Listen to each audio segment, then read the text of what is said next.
I was bullied growing up. Thank God. Look, a lot of us either got bullied or are getting bullied, and we know all the reasons why it's bad, but I want to talk about the reasons why it actually was a good thing that it happened to me.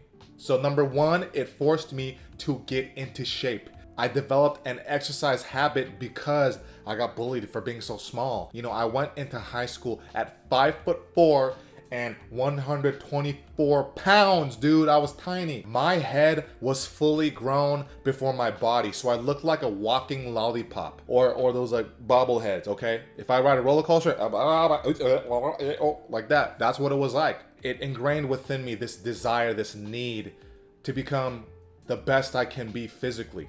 And that is why to this day, at the age of 33, I'm still exercising. I don't have to.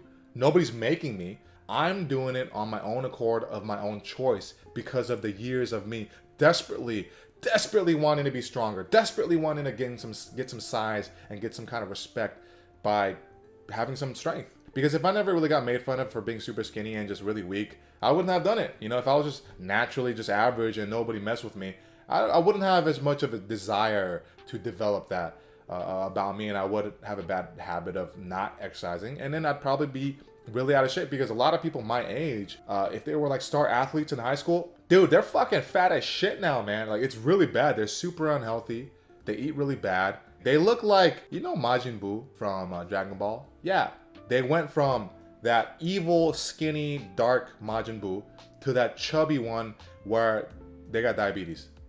Okay, number two, I don't get affected by roasts anymore. I don't get affected by the insults because I heard it my whole life. But now I can laugh at all that stuff because I don't care, because the words don't mean shit to me, because I know what it means now. I heard it all about my race, the size of my head, the way my dick, whatever the hell. They just make fun of me for everything and anything. And eventually you just get used to it. And it took years. And if anything, I know how to roast really good now.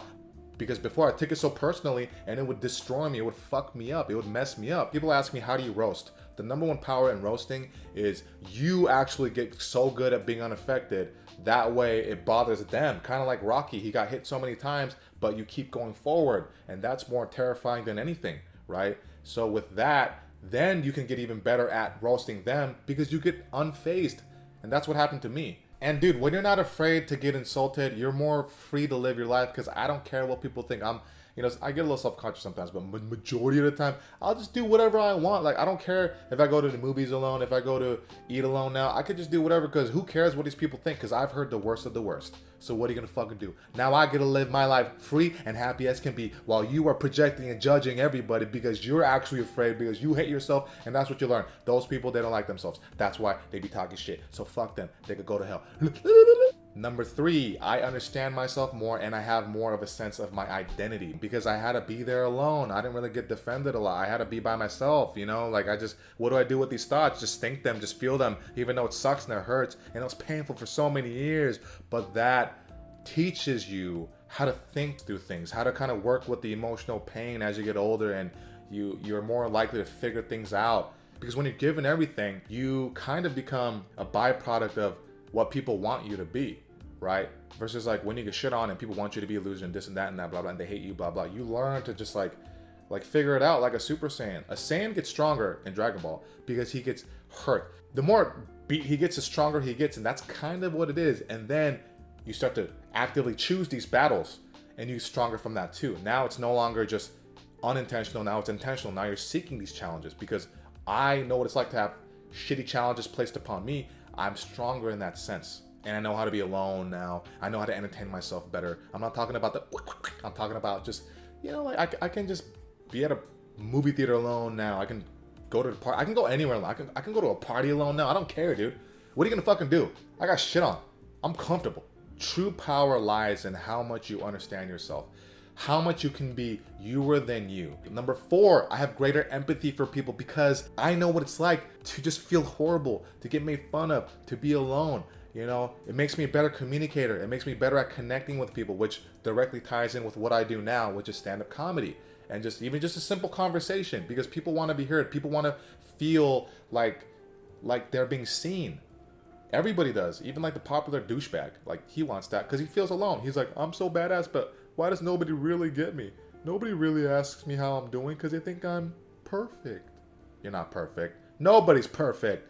The only thing perfect about you is your nice ass teeth and your fucking eyebrows and your big ass chest, you lucky bastard. Because you were born like that. Empathy is a key part of a lot of things. It helps you with business. It helps you get a promotion if you work a 9 to 5. It helps you improve in relationships with family. It's just a thing that you cannot buy. It is a thing you learn. And you don't learn it if you never had to learn it.